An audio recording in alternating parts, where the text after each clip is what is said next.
बिस्मिल्लाहिर्रहमानिर्रहीम बोलते कालम के साथ मैं आमिर रज़ा खान। और ईरान ने $130 मिलियन का झटका पहुंचाया है एक हेलीकॉप्टर को सिर्फ गिराने से। ये हेलीकॉप्टर आपने हर्मस पे गिरा है, अपाची हेलीकॉप्टर है। और ये कहा जाता है कि दुनिया का सबसे जदीद और कीमती हेलीकॉप्टर है। आपने पिछले दिनों ऐसी खबरें सुनी होंगी कि हेल फायर नामी मिज़ाइल जो है मारकर फ़लाँ जहाज़ को रोक लिया गया और फ़लाँ जहाज़ का रास्ता ब्लॉक किया गया। हेल फायर मिज़ाइल जो है इसी अपाची हेलीकॉप्टर के ज़रिए जो है गिराया जाता है। और इसी हेलीकॉप्टर को इस वक्त आपने हरमज़ में अमेरिकन फ़ौज का सबसे जो समझा जाए काबिल इत्मीनान साथी समझा जाता है। ईरान ने चुनकर एक ऐसा टारगेट जो है उसको मारा जो कि अमरीकी गुरूर था या अमरीकी बहरी जहाज़ों से आपने हरमज़ की निगरानी कर रहा था। ये अपाची AH-64 हेलीकॉप्टर है और इसकी तकरीबन जो मालियत है $130 मिलियन बनती है, अरबों रुपए का। आज ये हेलीकॉप्टर है जिस पर मिसाइल्स भी हैं और इसमें बहुत सारी और चीज़ें हैं। बोइंग डिफेंस कंपनी ने इसको ईजाद किया था, बनाया था और उसके बाद से अब तक का ये सबसे जदीद हेलीकॉप्टर समझा जाता है। इसके मुकाबले में दुनिया में और कोई हेलीकॉप्टर नहीं है। गनशिप हेलीकॉप्टर है। इसमें 2 के करीब जो हैं लोग बैठे होते हैं, लेकिन अमले के जो 2 अरकान हैं वो मिज़ाइल लगने की सूरत में, जो मिज़ाइल मुमकिन तौर पर ईरान की तरफ से आया था, मुख्तलिफ मीडिया हाउसेस इसको भी मुमकिन तौर पर ही बयान कर रहे हैं, तो मैं भी मुमकिन तौर पर बयान करूँगा क्योंकि पासदारान ने अभी तक इसकी तस्दीक नहीं की है। लेकिन यह गालिब इम्कान है कि कोई ऐसी कॉल नहीं थी एमरजेंसी की कि हेलीकॉप्टर में कोई ख़राबी हुई होगी। कोई ऐसी कॉल नहीं थी कि पायलट्स ने किसी किस्म का कोई रद्द-ए-अमल ज़ाहिर किया हो उसकी ख़राबी का या उसके गिरने का बताया हो। सीधी बात है कि ये जो है एक ऐसा अमल था जिसमें इसको अचानक से कोई मिज़ाइल या कोई ड्रोन लगा और जिसके बाद इस हेलीकॉप्टर की लाश जो है वो आपने हवस में तैरती हुई नज़र आई और फिर कुछ देर के बाद डूब गई। दोनों जो रुकन थे, पायलट का जो अमला था उसको बचा लिया गया है। इसकी जो है रफ़्तार जो है 300 किलोमीटर पर घंटा होती है, काफ़ी तेज़ रफ़्तार है और इसकी प्रवास की रेंज जो है 500 किलोमीटर तक है। इसमें 330 mm चेन गन के साथ मशीन गन मौजूद होती है। हेल फायर मिज़ाइल जिसको मैं बता दिया 16 के करीब इसमें ये मिज़ाइल्स मौजूद होते हैं। AGM-114 हेल फायर इसके लिए बनाया गया था और ये राकर ज़मीन में मौजूद है आपके लिए 70 mm हाइडर रॉक्स से लेस होता है। यानी एक ऐसा हेलीकॉप्टर है जिसमें नाइट विजन भी है और समंदरों में ख़ास करके ये काम करता है और एंटी टैंक भी समझा जाता है। यानी समुद्रों में इसकी अपनी इफ़ादियत है और ज़मीनी हमलों में अगर आपको टैंक्स की जंग का हो और बख्तरबंद गाड़ियाँ हों और तो उसमें भी अपाची हेलीकॉप्टर जो है ये काफ़ी अहमियत इख्तियार करता है। दुनिया के चंद ममालिक के पास, अमेरिका के ईजाद करता है और दुनिया के चंद ममालिक को ही दिया है। इसके मुख्तलिफ मॉडल्स भी हैं, AH-64E और AH-64D। ई जो है वो मेरे ख्याल है समंदर के लिए और डी जो है वो ज़मीन के लिए है। यानी 2 मुख्तलिफ नवा के हेलीकॉप्टर हैं। अपाची हेलीकॉप्टर का गिरना इस बात की निशानदेही है कि आपने हरमज़ में जंग बंदी सीज़ फायर उस हद तक है जब तक अमेरिका और इसराइल चाहेंगे। अमेरिका और इसराइल जैसे ही आपने हरमज़ में दाखिल होने की कोशिश करेंगे तो उनको जो है सबक सिखाया जाएगा। ये इससे पहले 3 जंगी जहाज़ों को ईरान नुकसान पहुंचा चुका है अपने क्रूज़ मिसाइल के साथ और ये इन्होंने अपने रास्ते बदले, तब्दील किए और वापस चले गए। इन पर हमला किया गया था, ये भी आपने हरमज़ में घुसने की कोशिश कर रहे थे और ये हेलीकॉप्टर भी दोबारा आपने हरमज़ में जाने की कोशिश कर रहा था। इससे पहले इसने एक हेल फायर मिसाइल के ज़रिए ईरान के गैम्बिया के एक ऑयल बरदार जहाज़ पर हमला किया था और उसको नकारा किया था, उसके इंजन रूम पर आग लगी थी।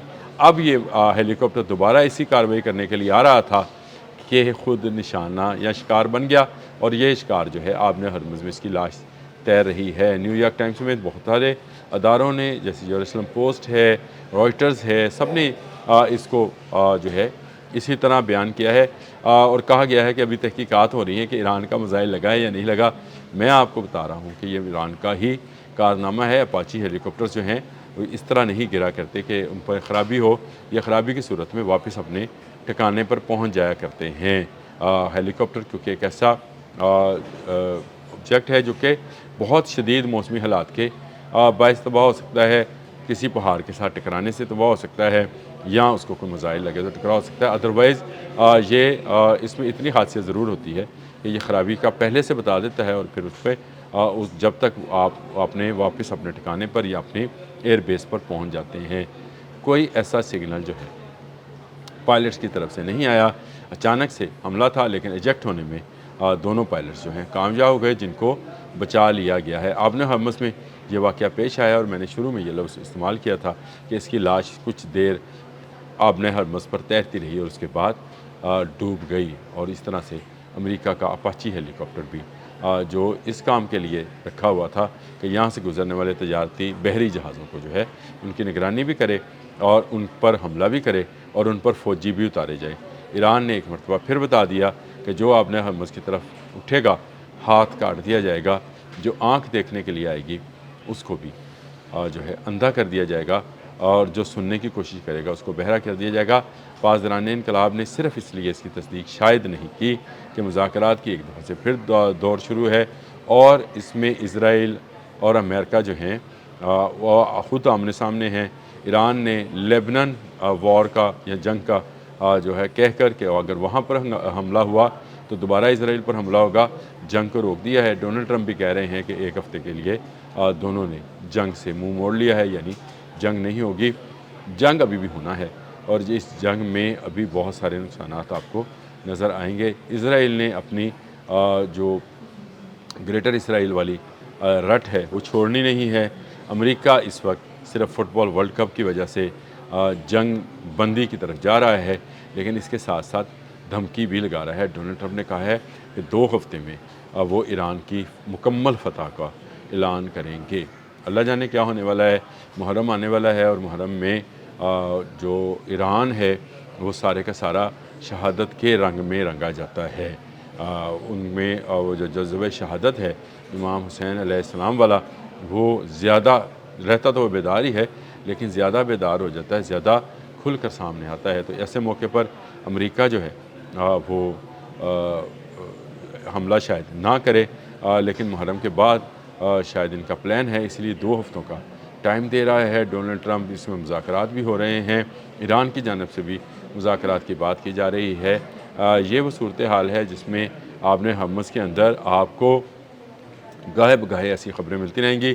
کبھی کسی کا تجارتی جہاز روکا جائے گا، اور کبھی اسی طرح ہیلی کاپٹر اور ڈرونز کو، کل ہرمس 900 کے بارے میں نے بتایا تھا، اس کو بھی ایران نے گرایا، اور اب انہوں نے ایک ایسا ہیلی کاپٹر جس کو دنیا کا جدید ترین ویپن یا اسلحہ یا اس کو جو بھی آپ نام دے لیں کہا جاتا ہے، ایک ایسا ہیلی کاپٹر جس کے اندر اتنی زیادہ تعداد میں میزائلز اور مشین گنز اور ساری چیزیں موجود ہیں، اس میں پائلٹ ایجیکٹ کرنے کی بھی صلاحیت موجود ہے، اس کو تباہ کر دیا گیا ہے، پائلٹس کو بچا لیا گیا ہے۔ یہ صورتحال اس وقت آبن حمص کی ہے۔ ہر آنے والے آپ یوں سمجھیں کہ ہر آنے والے لمحے میں یہ صورتحال تبدیل ہوتی رہے گی۔ اگر نیتن یاہو نے اپنا رویہ لیبنان کے حوالے سے تبدیل نہ کیا تو ایک طرف سے حوثی باب مندب بند کریں گے، ایک طرف سے حزب اللہ لیبنان کے اندر سے اسرائیل پر حملہ آور ہوگی، اور تیسرا جو ہے ایران ان پر حملہ کرے گا۔ آبن حمص سے ابھی تک جو لیٹسٹ ترین تھی یا تازہ ترین تھی وہ یہی ہے کہ امریکہ کا ایک قیمتی $130 ملین کا اثاثہ اپاچی ہیلی کاپٹر جو ہے اس کو تباہ کر دیا گیا ہے، اور وہ جو ہے اس کے بعد سے ابھی تک جو بھی نئی صورتحال بنے گی آپ کو ضرور بتاؤں گا۔ اب تک کے لیے اتنا ہی۔ اللہ حافظ۔